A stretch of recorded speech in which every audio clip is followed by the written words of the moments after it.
Bien, ¿cómo están? ¿Cómo han pasado el día? Me alegro mucho. Yo también la pasé genial.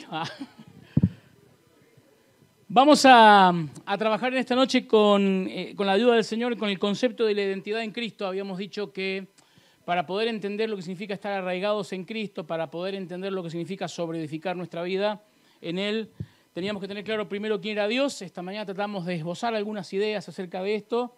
Sería muy necio de mi parte decir que agotamos el mensaje esta mañana, porque es imposible agotar lo que es la persona de Dios, pero por lo menos tenemos claro que si de alguna forma Dios nos llama a relacionarnos con Él, es indudablemente a través de la santidad.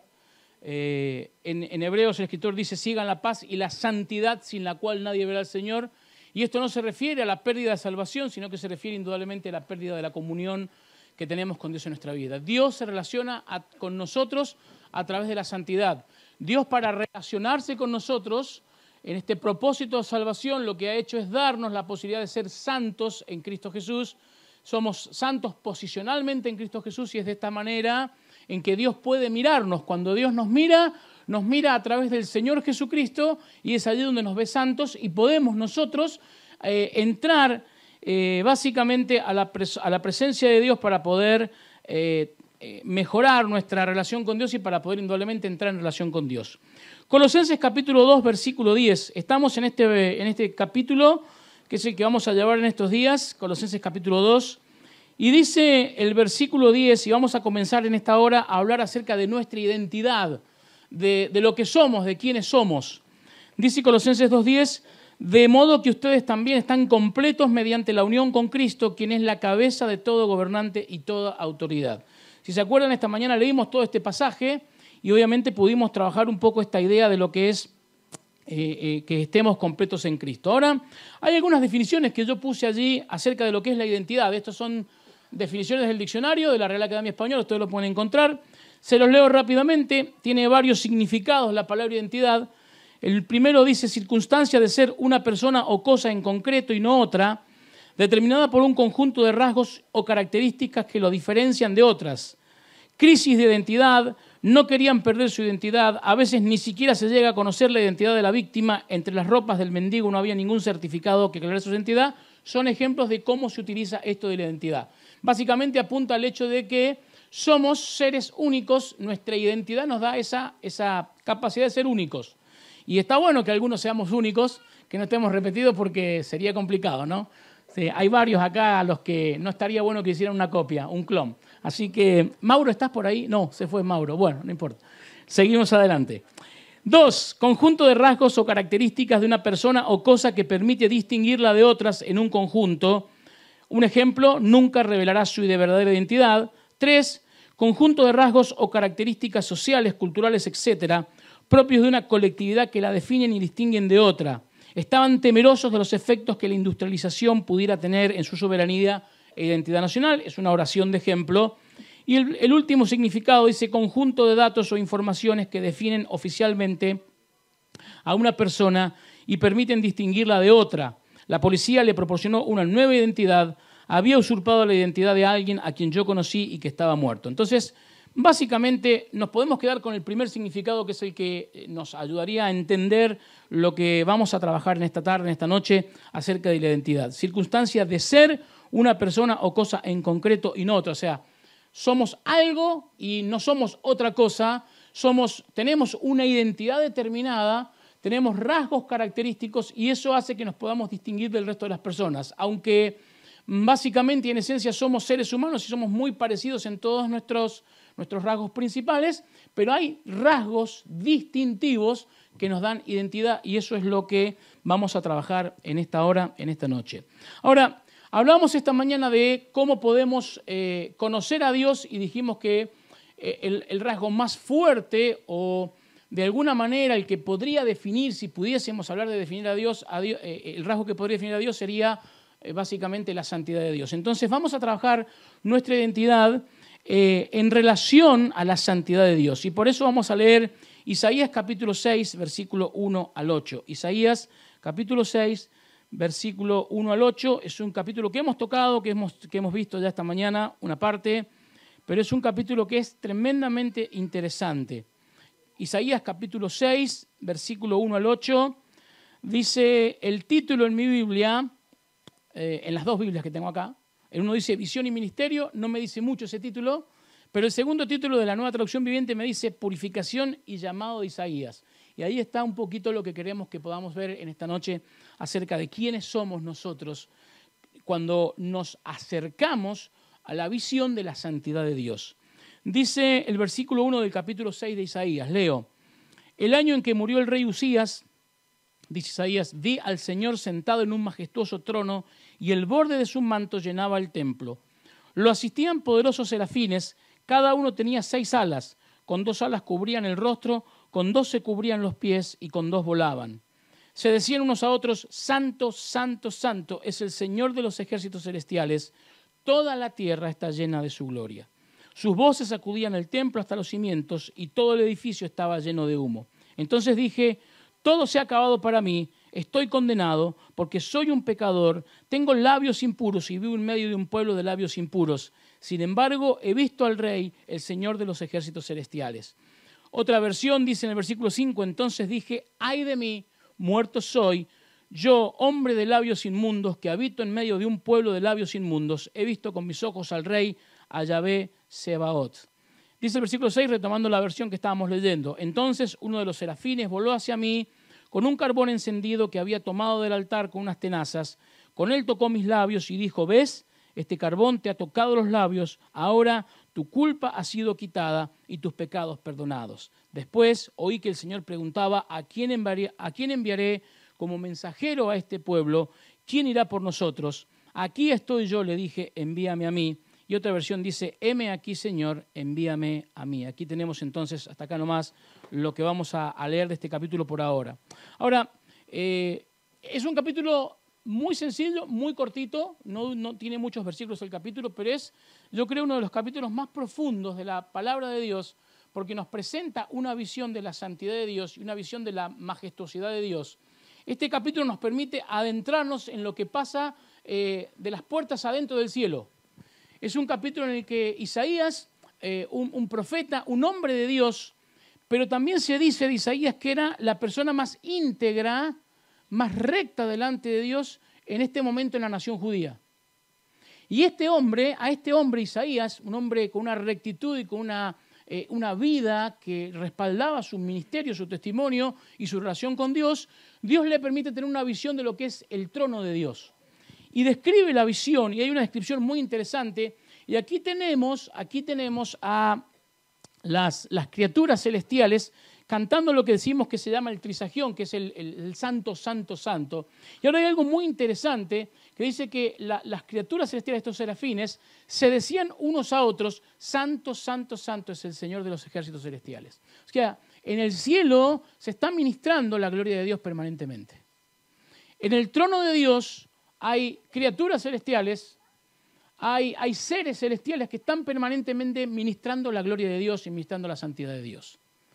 Ahora, imagínense cómo habrá sido la reacción de Isaías, que cuando tiene esta visión, lo primero que sale de la mente, del corazón y de los labios de Isaías es decir, ay de mí, soy hombre muerto, porque soy un hombre de labios inmundos que habita en un pueblo de labios inmundos. Ahora, es interesante notar esta reacción, porque cualquiera de nosotros podría pensar, decir, wow, estoy aquí en una visión, debo haber hecho algo bien, porque Dios me ha concedido la posibilidad de tener una visión. O sea que estoy ahí, estoy entre los amigos de Dios. Habrá dicho, y seguramente algo habré hecho bien, me merezco esta visión. Soy un personaje importante en el pueblo de Israel. He caminado cerca de Dios toda mi vida. Me conozco todas las Escrituras. He hecho todo lo que tenía que hacer bien para acercarme a Dios. Por lo tanto, acá estoy, merezco esta visión. Podríamos haber pensado que Isaías, o tal vez nosotros en lugar de Isaías habríamos dicho esto. Pero la única expresión que logra salir de la boca y de la mente de Isaías es, ay de mí, soy hombre muerto. Indudablemente Isaías tenía muy claro quién era Dios, pero esta visión termina de clarificarle a Isaías quién era Dios y quién era Él. Y esto es muy importante que podamos tenerlo claro. Y es muy importante que podamos aprender o reaprender y repasar y reafirmar este concepto. ¿Quién es Dios y quiénes somos nosotros?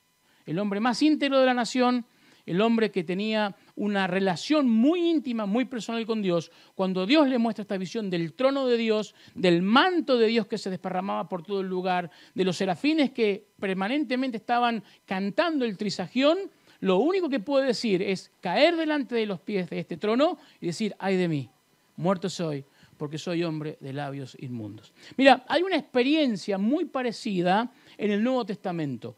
Lucas capítulo 5, versículo 8, es la experiencia que tiene el apóstol Pedro cuando tiene un encuentro muy particular con el Señor Jesucristo. Lucas capítulo 5, versículo 8, hay allí una historia sobre, lo podemos leer rápidamente, Lucas capítulo 5, versículo 1, acompáñame allí.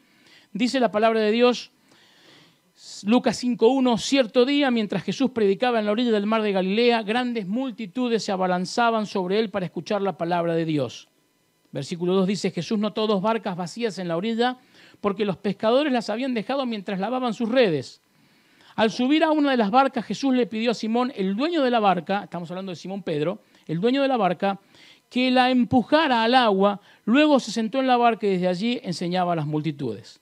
Cuando terminó de hablar, le dijo a Simón, ahora ve a las aguas más profundas y echa tus redes para pescar. Maestro, respondió Simón, hemos trabajado mucho durante toda la noche y no hemos pescado nada, pero si tú lo dices, echaré las redes nuevamente. Versículo 6 dice, y esta vez las redes se llenaron de tantos peces que comenzaron a romperse. Un grito de auxilio atrajo a los compañeros de la barca y pronto las 2 barcas estaban llenas de peces y a punto de hundirse. Cuando Simón Pedro se dio cuenta de lo que había sucedido, cayó de rodillas delante de Jesús y le dijo, Señor, por favor, aléjate de mí, porque soy demasiado pecador para estar cerca de ti.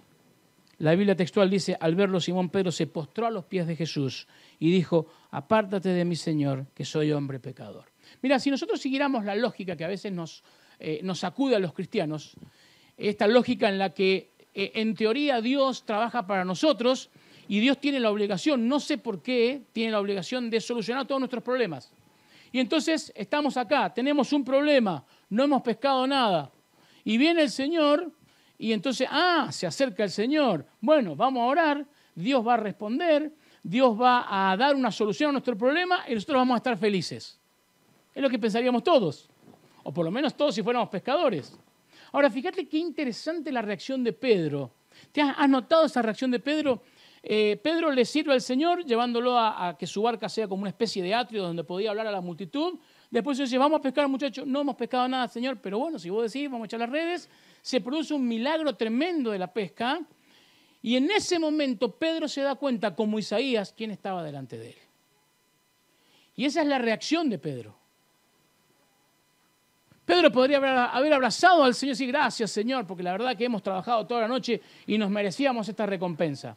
Pero en ese momento, cuando Pedro ve al Señor Jesucristo hacer este milagro tremendo, Pedro tiene esta manifestación en su mente y en su corazón y se da cuenta que el que estaba delante de él no era un hombre común, no era cualquier persona, era el Rey de Reyes, era el Señor de Señores, era el Dios de Isaías capítulo 6, que se presentaba encarnado delante de Pedro y Pedro tuvo esta maravillosa reacción. Apártate de mí, Señor, porque soy hombre pecador.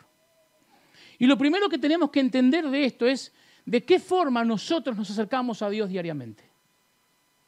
¿De qué forma nosotros nos acercamos a la presencia de Dios? Querida iglesia, hemos perdido la capacidad de asombro en la presencia de Dios, porque ya no estamos mirando al Dios de Isaías, no estamos mirando al Dios de Pedro. Lamentablemente la iglesia se ha construido un Dios a su medida, un Dios que soluciona problemas, un Dios que está interesado en nuestra felicidad. Eso es lo que predicamos muchas veces. Un Dios que envió a su Hijo Jesucristo a morir en la cruz del Calvario para que vos y yo podamos ir al cielo. Mirá, Jesucristo no tiene una agencia de viajes. Olvídate. Jesucristo no vino a morir en la cruz del Calvario y el principal objetivo es nuestra salvación. Quiero decirte esto y te va a sonar raro y decir esto se complicó. El objetivo número 1 de la cruz de Cristo es que toda criatura glorifique al Padre. Recién nuestro hermano leyó un pasaje de Filipenses capítulo 2 que es considerado la catedral de los pasajes del Nuevo Testamento, digamos. Es un pasaje al cual tendríamos que acercarnos con los pies descalzos cuando venimos a Filipenses capítulo 2. Y él dice, para que en el nombre de Jesús se doble toda rodilla y toda lengua confiese que Jesucristo es el Señor, para gloria de Dios el Padre. Y cuando nosotros podemos compartir y podemos empezar a entender lo que sintió Isaías cuando ve esta visión magnífica del trono de Dios, y cuando podemos empezar a entender la sensación que tiene que haber tenido Pedro, cuando Pedro se planta frente a Jesucristo y de alguna manera Pedro, que es un hombre de contrastes muy tremendos, se da cuenta que el que estaba delante de él era nada más y nada menos que Dios mismo hecho hombre. La reacción de Pedro es, apártate de mí, Señor, porque soy hombre pecador. ¿Cómo nos estamos acercando a la presencia de Dios cada uno de nosotros? Y esto va a definir indudablemente nuestra relación con Dios. Queridos, Dios es nuestro Padre. Dios es nuestro Rey, nuestro soberano, nuestro Salvador. Pero a veces lo hemos rebajado al nivel de un amigote, de un compinche. Y pensamos que podemos entrar a la presencia de Dios de cualquier manera. Y porque como el velo del templo se rasgó de arriba a abajo, indicando la relación y el origen de la salvación, entonces ya creemos que podemos entrar como estamos, de cualquier forma, a la presencia de Dios. Cuando cada vez que entramos a la presencia de Dios deberíamos quitar el calzado de nuestros pies. Porque hubo un hombre que era el hombre más íntegro de su nación en aquel momento, cuando tiene esta visión maravillosa del trono de Dios, lo único que puede darse cuenta es quién era él. Era un hombre pecador. Y exclama, ay de mí, ay de mí. Y Pedro exclama, apártate de mí, Señor, porque soy hombre pecador. ¿Cómo nos estamos acercando a la presencia de Dios? ¿Estamos reverenciando la presencia de Dios? ¿Estamos poniendo a Dios en el lugar que Dios tiene que estar? Porque mirá, Cristo vino a morir en la cruz del Calvario para que Dios siga siendo Dios. Romanos capítulo 3, léelo. Cristo vino a morir en la cruz del Calvario para reivindicar el nombre de Dios, porque dice, para que Él siga siendo el que da la salvación. Y a veces tenemos la tendencia a pensar que la frutilla del postre somos nosotros. Tenemos la tendencia a pensar que el protagonista de esta película somos nosotros. Y quiero decirte algo, iglesia querida, no se trata de nosotros, se trata de Dios. El Dios soberano, el Dios majestuoso, el Dios omnipotente, omnipresente, omnisciente, el Dios que todo lo puede. De Él se trata. Y cuando nosotros entendemos que Él está frente a nosotros, ahí se nos cae la ficha de quiénes somos nosotros. ¿Sabés qué es lo que somos nosotros? Hombres dignos de muerte. Porque somos, por lo menos, hombres y pueblo de labios inmundos. Y si nos tuviéramos que poner a contar nuestros pecados en esta noche, serían más que labios inmundos. Querida iglesia, tenemos que volver a la base, a la fuente de entender que estamos frente al Creador del cielo y de la tierra. Que estamos frente al Dios Todopoderoso, aquel que sostiene con el poder de su palabra toda la creación. Aquel que dijo, sea la luz, y fue la luz. Hemos perdido muchas veces esa mirada de Dios. Y es por eso que para poder entender y poder tener clara nuestra identidad, tenemos que entender quién es Dios, o tenemos que empezar a vislumbrar a Dios como Dios es. No como nos hemos construido el concepto de Dios que tengas. Desterralo, olvídate. Buscá en la Biblia el concepto de Dios. Buscá conocer al Dios de la palabra, para que realmente nuestra posición delante de Cristo, delante de Dios, sea la de Isaías, sea la de Pedro. Ay de mí, muerto soy. Apártate de mí, Señor, porque soy un hombre pecador. Ahora, lo interesante de este capítulo 6 de Isaías es que el Señor Jesucristo nos marca algo muy importante que tiene que ver con ¿qué? Con nuestro pecado y con nuestra restauración, ¿sí? Ahora, Fíjate qué interesante lo que nos marca la palabra de Dios en este sentido. Isaías se siente culpable, lo que debería ser un común para todos nosotros. Querida iglesia, no somos dignos, no somos dignos. No solamente hemos hecho, a veces decimos, estamos aquí, no estamos aquí por nuestros méritos, es real, no estamos aquí por nuestros méritos. Pero de hecho, estamos aquí aunque éramos enemigos de Dios. Hicimos todo lo contrario a lo que Dios mandaba.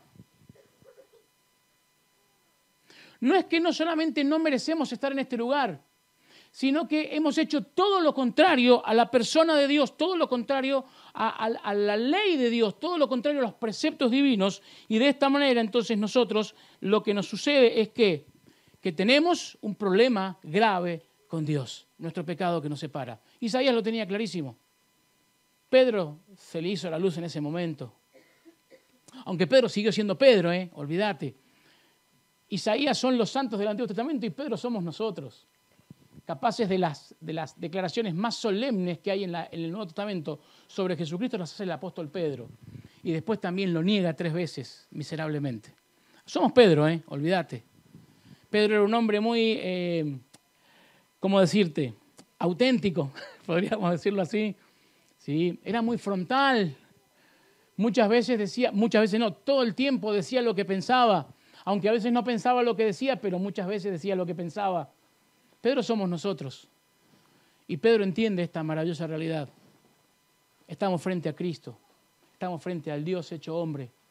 Y no podemos plantarnos de cualquier manera o como se nos ocurra a nosotros delante de la presencia de Dios. Ahora, en el versículo 6 y 7 de Isaías vemos que Dios envía a 2 serafines, a un serafín que trae un carbón encendido y lo pone sobre la boca de Isaías. ¿Y qué le dice? ¿Te acordás lo que le dice?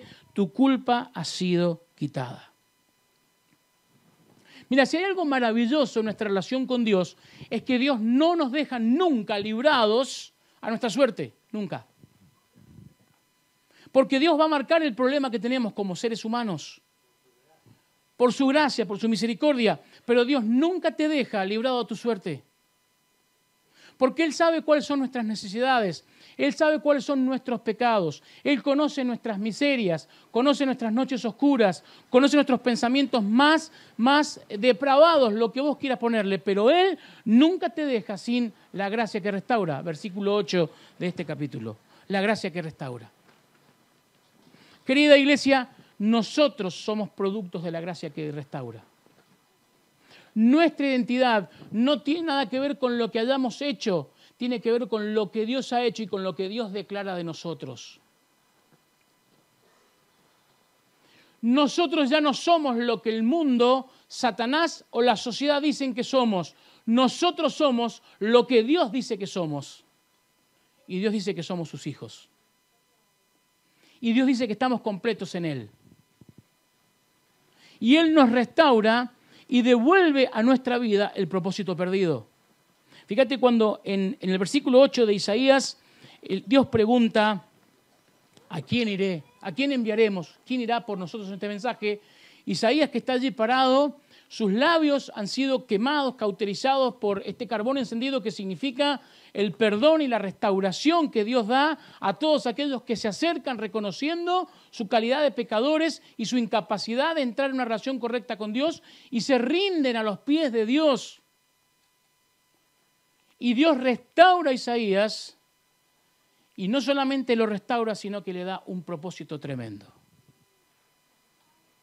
Esa es la gracia que restaura, queridos. Esa es la gracia que está sobre nosotros hoy. Esa es la misericordia de Dios en acción. El mundo nos deja sin identidad. El mundo quiere masificarnos. La sociedad quiere masificarnos. El diablo quiere destruir nuestra identidad. Porque hemos sido creados a imagen y semejanza de Dios. Lo sabemos desde el principio. Cuando Dios vio toda la creación dijo, qué bueno que está todo esto, pero falta algo. Hagamos al hombre a nuestra imagen y semejanza. Mirá, aunque somos criaturas caídas, aún conservamos ciertos vestigios de la imagen de Dios. Y cuando Dios acciona a través de Jesucristo para llegarnos con su gracia y para salvarnos y restaurarnos, nos vuelve al inicio, al original, nos resetea completamente Dios a través de Jesucristo. Y todo aquello que ya no podía estar en la presencia de Dios, ahora podemos estar en la presencia de Dios. Hemos sido reconciliados con Dios por Cristo. Nos hemos vuelto a amigar con Dios. Dice la palabra que de ambos pueblos hizo uno, derribando la pared intermedia de separación. Por lo tanto, ahora nosotros tenemos una nueva identidad en Cristo, que no se refiere a una nueva identidad totalmente reformada, sino que estamos volviendo al original, al huerto, al Edén, donde teníamos una plena comunión con Dios. Y esa es la identidad que Dios nos da. Fíjate que cuando Isaías recibe la gracia de Dios, recibe el poder de Dios sobre su vida, Isaías continúa hablando y dice, heme aquí, aquí estoy yo, envíame a mí. Isaías podía seguir hablando. Isaías podía seguir diciendo y podía hablar en términos de su propio ser. Él conservó su identidad y su personalidad. A diferencia de lo que muchos dicen, que Cristo, que el Evangelio, que estar con Dios destruye nuestro yo, destruye nuestra identidad, esto no es verdad. Cristo nos renueva, nos vuelve al original, nos da una nueva naturaleza.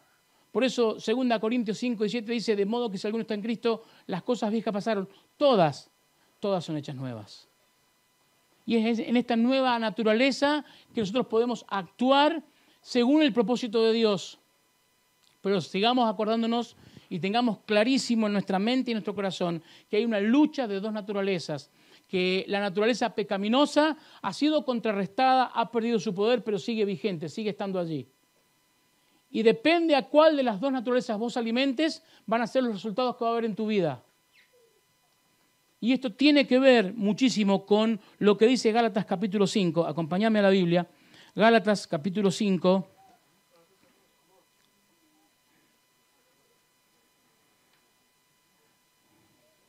Versículo 16. Gálatas 5, 16 dice, por eso les digo, dejen que el Espíritu Santo los guíe en la vida. Gálatas 5, 16. Entonces no se dejarán llevar por los impulsos de la naturaleza pecaminosa. La naturaleza pecaminosa desea hacer el mal, que es precisamente lo contrario de lo que quiere el Espíritu, y el Espíritu nos da deseos que se oponen a lo que desea la naturaleza pecaminosa. Aquí está la lucha. Estas dos fuerzas luchan constantemente entre sí. Entonces ustedes no son libres para llevar a cabo sus buenas intenciones. Pero cuando el Espíritu los guía, ya no están obligados a cumplir la ley de Moisés. Cuando ustedes siguen los deseos de la naturaleza pecaminosa, los resultados, otra versión dice las obras de la carne, los resultados son más que claros. Inmoralidad sexual, impureza, pasiones sensuales, idolatría, hechicería, hostilidad, peleas, celos, arrebatos de furia, ambición egoísta, discordias, divisiones, envidia, borrachera, fiestas desenfrenadas y otros pecados parecidos. Permítanme repetirles lo que les dije antes. Cualquiera que lleve esta clase de vida no heredará el reino de Dios. En cambio, la clase de fruto que el Espíritu Santo produce en nuestra vida es amor, gozo, paz, paciencia, benignidad, bondad, fe, mansedumbre, templanza. Otra versión dice, es amor, alegría, paz, paciencia, gentileza, bondad, fidelidad, humildad y control propio. No existen leyes contra esas cosas. Mira, hay un montón de detalles que podríamos sacar de esta porción, pero no lo vamos a hacer por el tiempo que tenemos.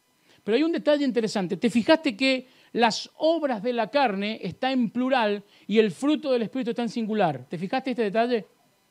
No son los frutos del Espíritu, ¿sabían esto? ¿No lo tenemos claro? Es el fruto del Espíritu que está compuesto de diferentes elementos que marcan el carácter de Cristo en nuestra vida. Ahora, ¿te preguntaste alguna vez por qué el fruto del Espíritu está en singular y las obras de la carne están en plural? Sencillamente porque esto a nivel de nuestra alma produce una digresión. Las obras de la carne producen la desintegración de la personalidad. Por eso en plural. El fruto del Espíritu, uno solo, produce la integración de nuestra personalidad. Recuperamos el ser íntegros. Recuperamos nuestra identidad cuando estamos en Cristo. Ya no andamos boyando y dando vueltas por allí haciendo cualquier cosa, porque ahora tenemos sentido. Estamos nuevamente integrados en nuestra personalidad. Nuestro espíritu, nuestra mente, nuestro afecto, nuestra voluntad, todo está en sintonía con el Padre a través de la obra de Cristo Jesús en nuestra vida. Por eso, los frutos de la carne o las obras de la carne producen la digresión de la personalidad. Y todas las personas que son que están viviendo alejados de Cristo, están con este problema, con esta sensación. Y todos aquellos que tenemos nueva vida en Cristo, ya no deberíamos tener dudas de nuestra filiación. Ni deberíamos andando por ahí pensando qué vamos a hacer con nuestra vida. Querido, déjame decirte que si en esta hora, en este momento, todavía no sabes qué hacer con tu vida, te pueden pasar dos cosas. O no has entendido el mensaje de Cristo, o hay algún pecado en tu vida que te impide entender esto y tenés que sacar ese pecado de tu vida. Tenés que sacar eso que está permitiendo o no está permitiendo que Dios termine su obra en vos. Recordad lo que dijimos esta mañana. La obra de Dios, el reino de Dios, no se va a manifestar allí donde su nombre no es santificado. Queremos ver a Dios, queremos experimentar la presencia manifiesta de Dios en nuestra vida, tenemos que vivir en santidad. Sean santos, dice el apóstol Pedro, porque Dios es santo, el Dios que los llamó. Ahora bien, tenemos que entender de una vez por todas que creer en Cristo, entregar nuestra vida a Cristo, no distorsiona nuestra individualidad. No, señor. Todo lo contrario, la afirma, la fortalece. Ahora sé quién soy. Hay una historia en la Biblia que habla de un ciego de nacimiento al que Jesús sana. Y después los oficiales del templo lo llevan y lo interrogan diciéndole, ¿quién te sanó? Entonces dice, mirá, dicen que es Jesús. Y entonces los oficiales del templo y aquellos que eran parte de la religión organizada en Jerusalén le dicen, ¿sabés que este hombre es pecador?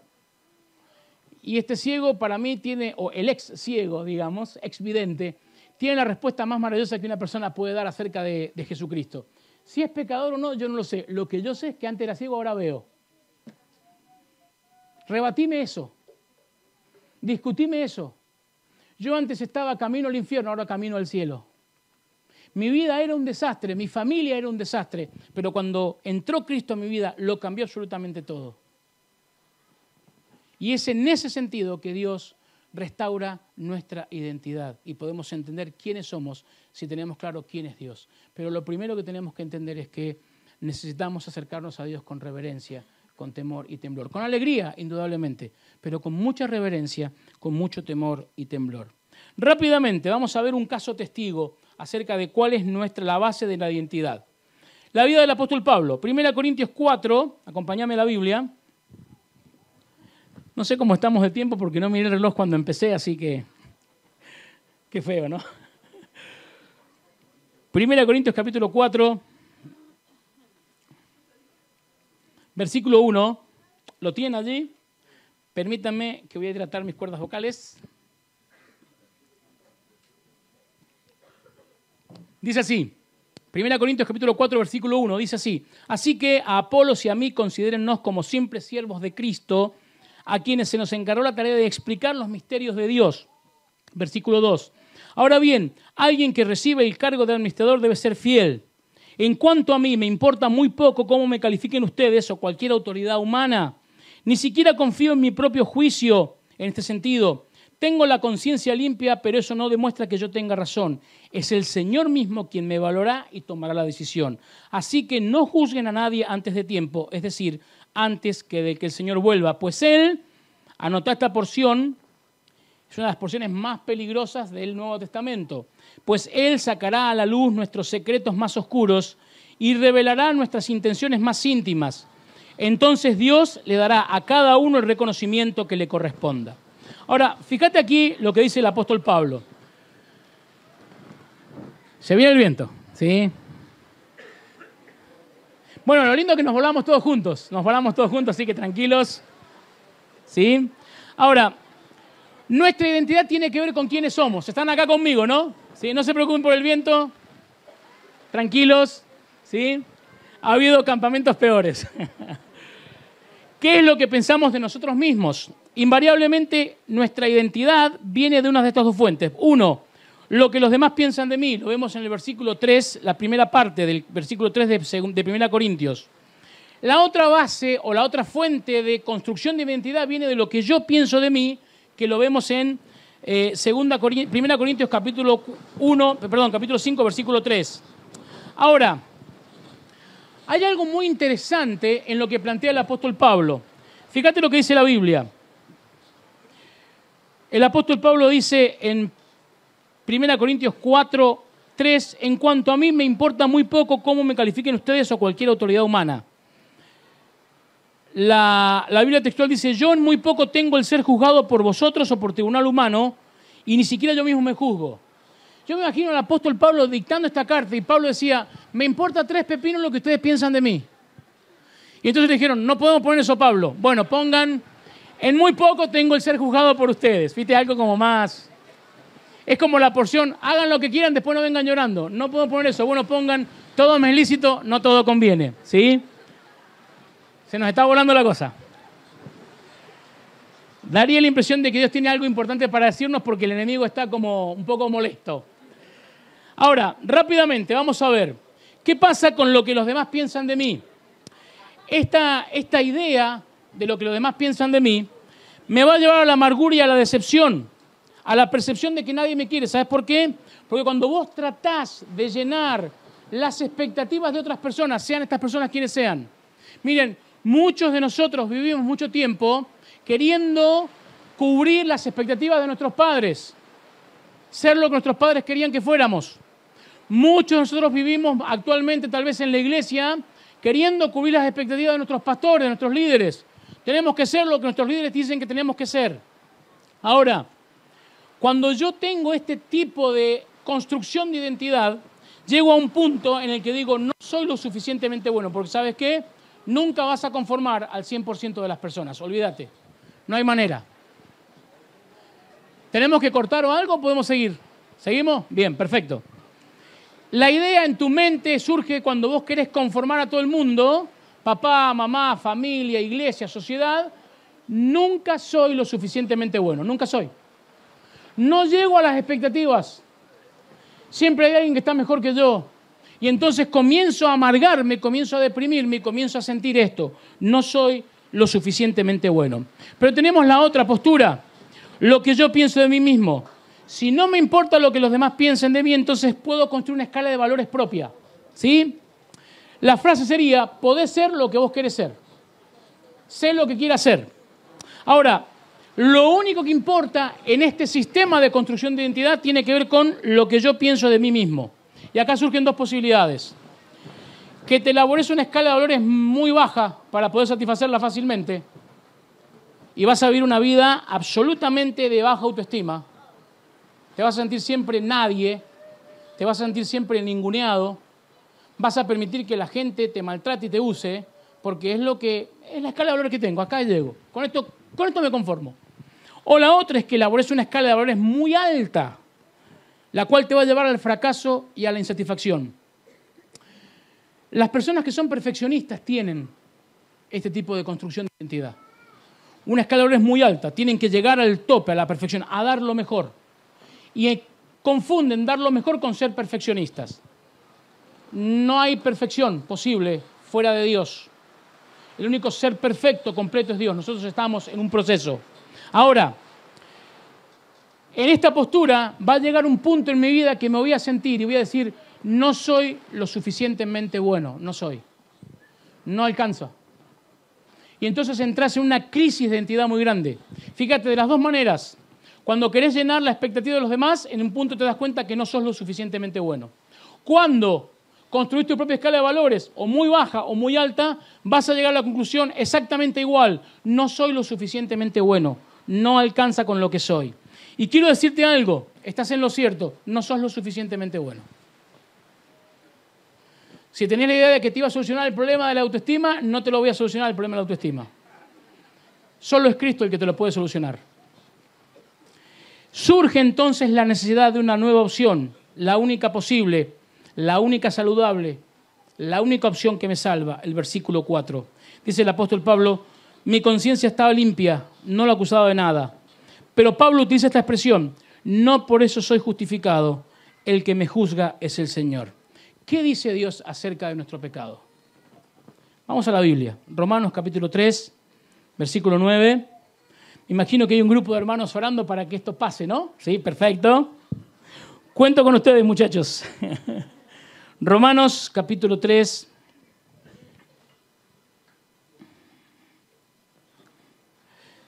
Estamos allí, Romanos capítulo 3, versículo 9, dice la palabra de Dios Quiero que lo podamos leer completo la porción, estos 9 versículos. Leo, ahora bien, ¿llegamos a la conclusión de que los judíos somos mejores que los demás? Para nada. Tal como acabamos de demostrar, todos, sean judíos o gentiles, están bajo el poder del pecado, como dicen las Escrituras. No hay ni un solo justo, ni siquiera uno. Nadie es realmente sabio, nadie busca a Dios. Todos se desviaron, todos se volvieron inútiles. No hay ni uno que haga lo bueno, ni uno solo. Lo que hablan es repugnante como el olor que sale de una tumba abierta. Su lengua está llena de mentiras, veneno de serpientes gotea de sus labios. Su boca está llena de maldición y amargura. Se apresuran a matar, siempre hay sufrimiento y destrucción en sus caminos. No saben dónde encontrar paz, no tienen temor de Dios en absoluto. Obviamente la ley se aplica a quienes fue entregada, porque su propósito es evitar que la gente tenga excusas y demostrar que todo el mundo es culpable delante de Dios. Esto es lo que dice Dios acerca de nuestro pecado. Esto es lo que dice Dios acerca de nuestro pecado. Ahora, hay algo muy interesante. Hay una frase de Timothy Keller, un escritor y un pastor que me gusta mucho leer, que dice así: en el cristianismo tus acciones no marcan el veredicto. En el cristianismo el veredicto marca tus acciones. Porque en el mundo la gente te juzga y entonces actúas en consecuencia. Y somos muy buenos para poner etiquetas.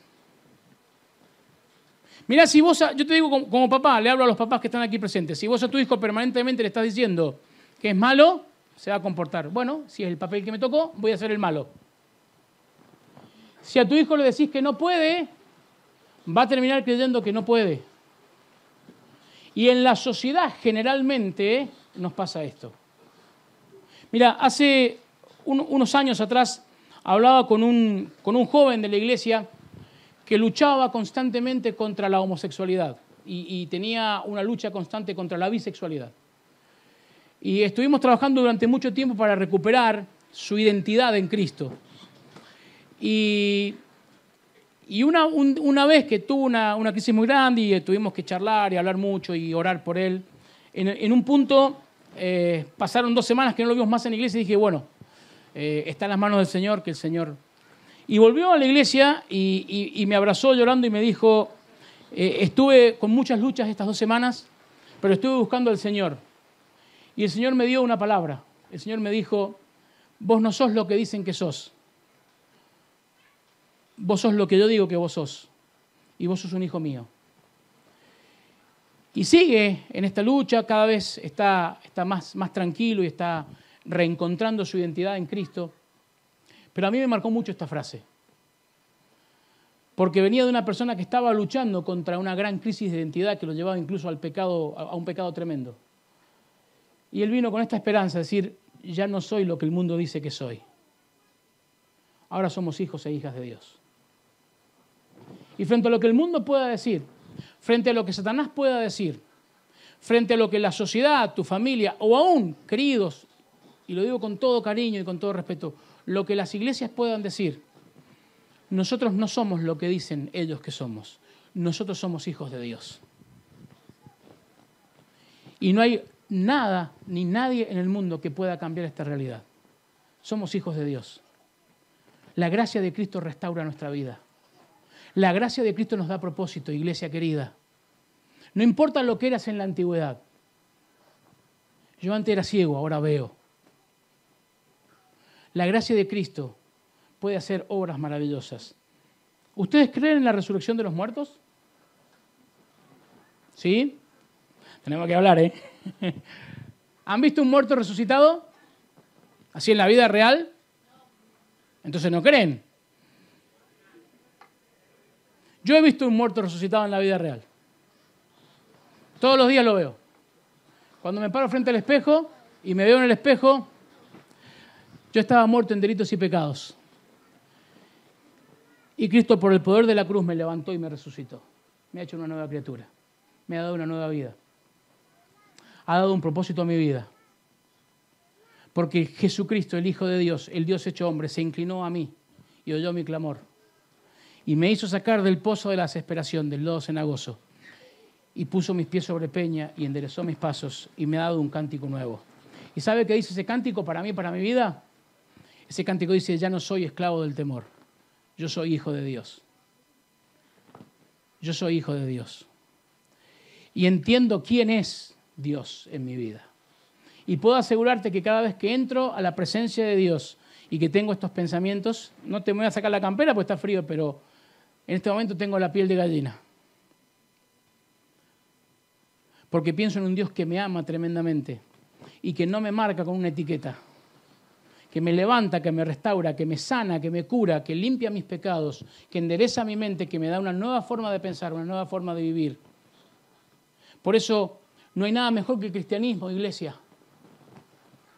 Queridos jóvenes, no hay nada mejor que ser un hijo de Dios, porque Dios no determina tu identidad, tu futuro, el propósito de tu vida por tus obras. No.